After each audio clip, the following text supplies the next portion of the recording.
그동안 여러 가지 아이들 키우고 또 임신기에 있던 직원들, 또 육아기에 있던 직원들, 또 초등학교 다니는 아이들이 있는 직원들에 대한 여러 가지 고민을 많이 했는데, 우선 정밀하게 대전시가 이런 설문조사를 통해서 과연 임신기에 있는 직원들이 가장 필요로 하는 정책이 뭔가, 또 아이들 키우는 육아기에 부모들이 꼭 필요한 것이 뭔가, 우리 공직자 중심으로 일단 초등학교 들어가서 초등학교 3학년, 뭐 6학년 이 나이 때까지 좀 확대할 수 없는가에 대한 설문조사를 정밀하게 했고, 이 설문 결과에 따라서 내일부터 본격 시행에 들어가는 게 있고, 하나는 조례 개정을 통해서 조례가 개정되는 날부터 시행할 수 있도록 지금 할 예정입니다. 그러면 그와 관련해서 또 오늘 대전시가 발표하는 대전시 시청 공직자들에 대한 것들이 지역 5개구나 또 나가서 우리 산하 공공기관에도 이에 준하는 여러 가지 정책을 할 것을 권고할 예정이라는 것을 미리 밝게 됩니다.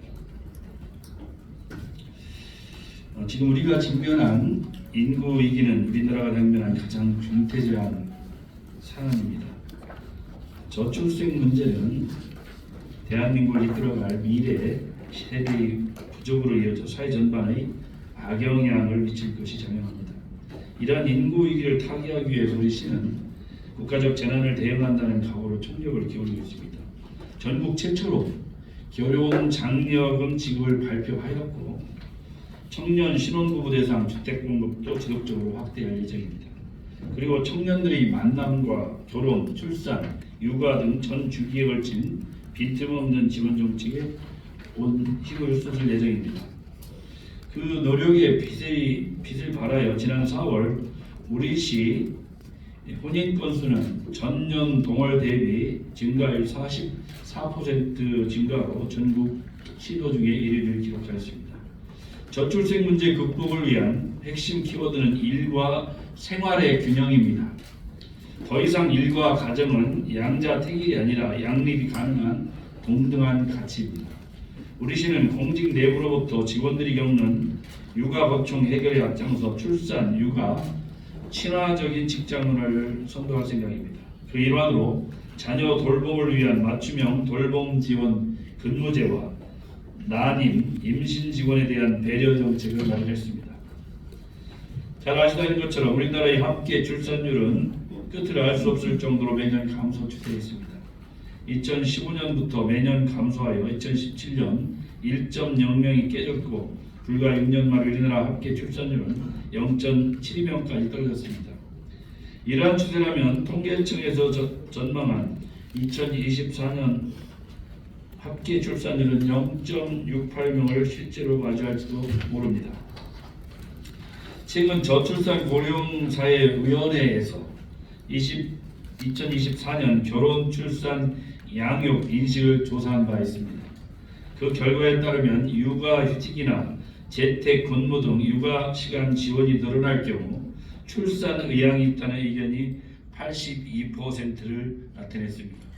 그리고 맞벌이 부부의 일가정 양립을 위하여 육아 시간 확보가 가장 필요하다는 의견도 38.8%에 달하였습니다. 이처럼 출산을 장려하기 위해서는 맞벌이 부부를 위한 육아 시간 확보가 반드시 필요한 사항입니다. 공직 사회로부터 솔선하여 저출생 문제와 육아 문제 해결에 앞장서 고충에 직면한 직원들의 부담을 덜어줘야 된다고 생각하고 있습니다. 우리 시는 직원들을 위한 실질적이고 효과적인 정책 마련을 위하여 지난 6월 24일부터 7월 5일까지 설문조사를 실시하였습니다. 설문 결과를 토대로 임신기와 육아기 직원이 실질적으로 체감할 수 있는 맞춤형 돌봄 지원 근무제에 초점을 맞췄습니다. 그리고 눈치를 보지 않고 육아와 일을 함께 할 수 있도록 근무 여건을 조성하는 데 집중하였습니다. 아울러 우선적으로 활용 가능한 제도를 적극 이용할 수 있도록 복무조례 개정을 통해 육아 공백을 최소화하고자 합니다.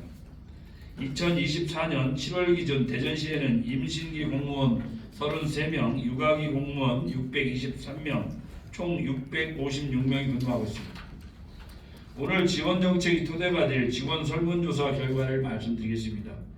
일과 가정 양립을 위하여 가장 필요한 시책에 대한 질문에 31.6%가 육아 시간이나 모성 보호 시간의 의무 사용을 꼽았습니다.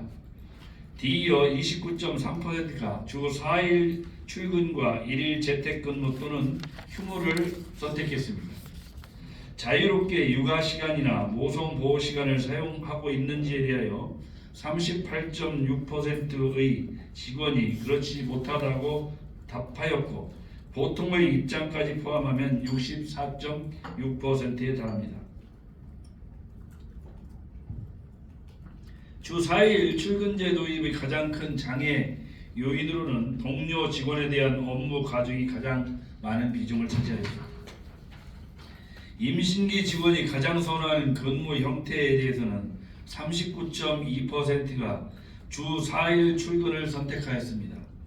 육아기 직원이 가장 선호하는 근무 형태에 대해서는 36.6%가 자유로운 육아시간 사용을 선호하는 것으로 조사되었습니다.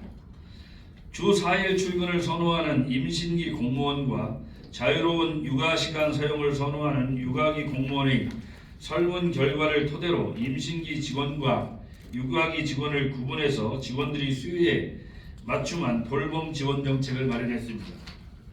임신기 공무원 지원입니다. 앞으로 임신기 공무원은 주 1회 재택근무가 의무화되며 1일 2시간의 모성 보호 시간을 의무적으로 사용할 수 있게 됩니다. 2024년 7월 기준 우리시 임신 공무원은 총 33명으로 그동안 임신기 직원들은 동료들의 업무 부담을 걱정하여 모성 보호 시간을 사용하는 데 주저함이 있었던 것이 사실입니다.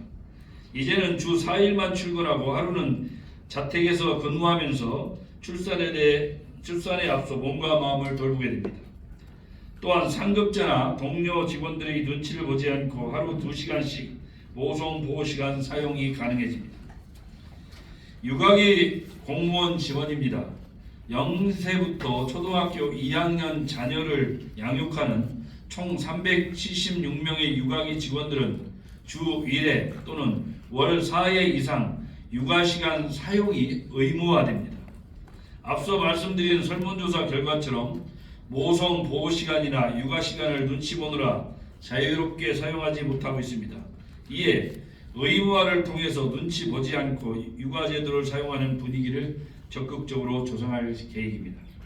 또한 임신기 직원이나 육아기 직원을 위한 육아지원 정책 사용률을 부서장 평가에 반영해서 조기에 정착하도록 하겠습니다. 다음은 아동기 공무원 지원입니다. 현행 규정상 만 8세 또는 초등학교 2학년 자녀를 양육하는 공무원까지만 육아시간을 사용할 수 있습니다. 하지만 여전히 부모의 손길이 필요한 초등학교 3학년에서 6학년 자녀의 돌봄 공백이 발생하고 있습니다. 이런 문제 해소를 위하여 우리시 공무원 복무 주례를 손질하겠습니다. 초등학교 3학년에서 6학년 자녀를 양육하는 공무원에게 36개월 범위에서 1일 1시간 자녀 돌봄에 사용할 수 있는 자녀 돌봄 특별휴가를 신설하겠습니다. 난임과 임신, 육아 직원을 위한 특별휴가도 마련하겠습니다. 여성 공무원 중심으로 짜여진 기존 난임 지원 제도를 보완하겠습니다. 그동안 난임 부부 중 남성 공무원의 경우 1일의 특별휴가밖에 부여받지 못했습니다. 앞으로 배우자가 난임 시술을 할 때 동행할 수 있도록 여성 공무원과 동일한 일수를 부여하는 난임 동행 휴가를 신설하겠습니다. 또한 배우자가 임신했을 때 남성 공무원이 돌볼 수 있도록 5일 범위 특별휴가도 부여합니다. 이를 통해 마음 놓고 임신한 배우자와 정기검진 등에 동행할 수 있을 것입니다. 아울러 기존의 보육 특별휴가는 생후 2년 미만의 영유아를 양육하는 공무원만 부여받았습니다. 앞으로는 초등학교 취학 전 자녀를 양육하는 공무원까지 보육 특별휴가를 5일의 보육 특별휴가를 확대하겠습니다. 맞춤형 돌봄 지원 근무제 정착을 위해 업무 대행 직원에게도 보상책을 마련하겠습니다. 부서원 중 모성 보호 시간이나 육아 시간 사용으로 그 업무를 대행하는 직원에게는 초과 근무 수당의 월 지급 상한을 기존 48시간에서 57시간으로 확대하겠습니다. 특히 소통민원과와 차량 등록 사업소 등 민원 창구에 근무하는 직원들은 대행에 따른 업무 부담이 더 크게 느껴질 수밖에 없습니다. 이를 해소하기 위하여 근무 직원이 모성 보호 시간이나 육아 시간을 사용할 경우 대행자에게 업무 대행 시간을 휴양 포인트로 지급할 예정입니다. 마일리지처럼 누적하여 반기별 최대 30만 원까지 지급이 가능할 것으로 봅니다. 앞으로 우리 시는 출생의 전 단계인 청년의 만남, 주선부터 결혼, 육아, 보육까지 전 주기별 지원 정책을 더욱 촘촘하게 만들어 가겠습니다. 그리고 일과 삶의 균형이 보장받고 아이 키우기 좋은 환경을 위하여 모든 행정적인 역량을 다하겠습니다. 그동안 국가적으로 천문학적인 예산을 쓰며 많은 지원 정책을 펼쳤으나 출산율을 끌어올린 데는 역부족했습니다. 하지만 저출생 문제는 더 이상 피할 수 없고 피해서도 안 되는 문제입니다. 국가위로 규정하고 전시에 준하는 대책 마련이 필요한 시기입니다. 앞으로 우리 시는 미래를 바라본 정책으로 인구 절벽의 위기를 극복하는 데 앞장서겠습니다. 오늘부터 시행되는 이 정책에 대해서는 우리 산하기관 전 산하기관에도 이에 준하는 정책을 시행할 것을 권고하겠습니다. 이상입니다.